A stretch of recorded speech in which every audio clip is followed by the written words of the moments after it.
علیکم ورحمۃ اللہ وبرکاتہ۔ بسم اللہ الرحمن الرحیم۔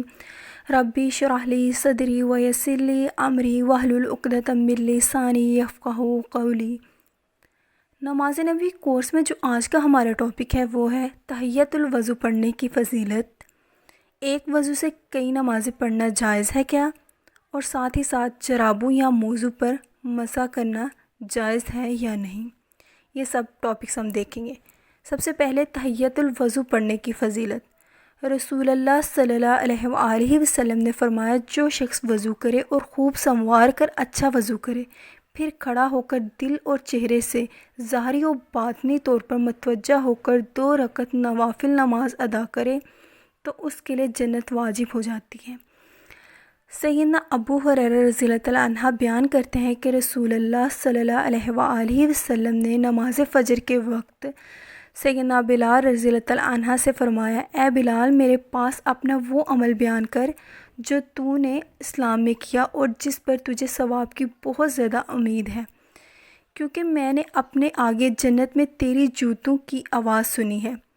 سیدنا بلال رضی اللہ تعالیٰ عنہ نے عرض کیا، میرے نزدیک جس عمل پر مجھے ثواب کی بہت زیادہ امید ہے وہ یہ ہے کہ میں نے رات یا دن میں جب بھی وضو کیا تو وضو کے ساتھ جس قدر نوافل نماز میرے مقدر میں تھی ضرور پڑھی۔ ہر وضو کے بعد نوافل پڑھے۔ ایک وضو سے کئی نمازیں ادا کرنا۔ سیدنا بریدہ رضی اللہ تعالیٰ عنہ روایت کرتے ہیں کہ فتح مکہ کے دن رسول اللہ صلی اللہ علیہ وآلہ وسلم نے کئی نمازیں ایک وضو سے پڑھی اور موضوع پر مسح بھی کیا۔ سیدنا عمر رضی اللہ تعالیٰ عنہ نے عرض کیا، اے اللہ کے رسول، آج آپ نے وہ کام کیا جو آپ پہلے نہیں کیا کرتے تھے۔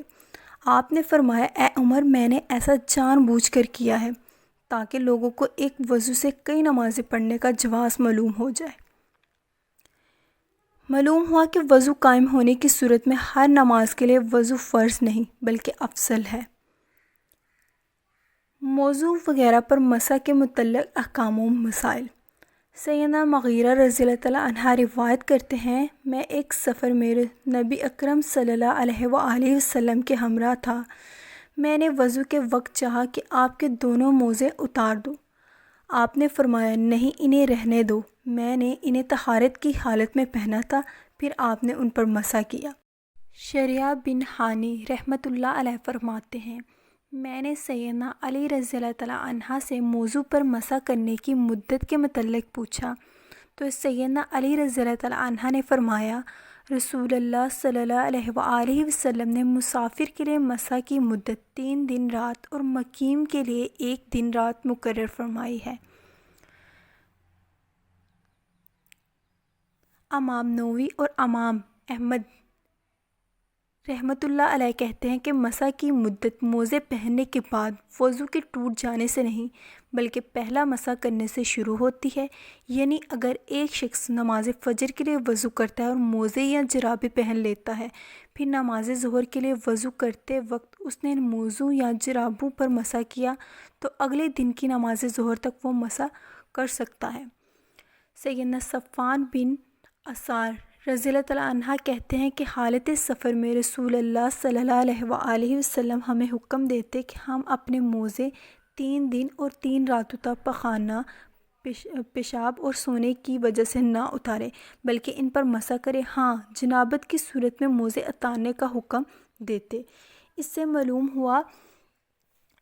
حدیث سے معلوم ہوا کہ جنبی ہونا مسح کی مدت ختم کر دیتا ہے، اس لیے غسل جنابت میں موزے اتارنا لازم ہے۔ البتہ بول و براز اور نیند کے بعد موزے نہ اتارے جائیں بلکہ معینہ مدت تک ان پر مسح کیا جا سکتا ہے۔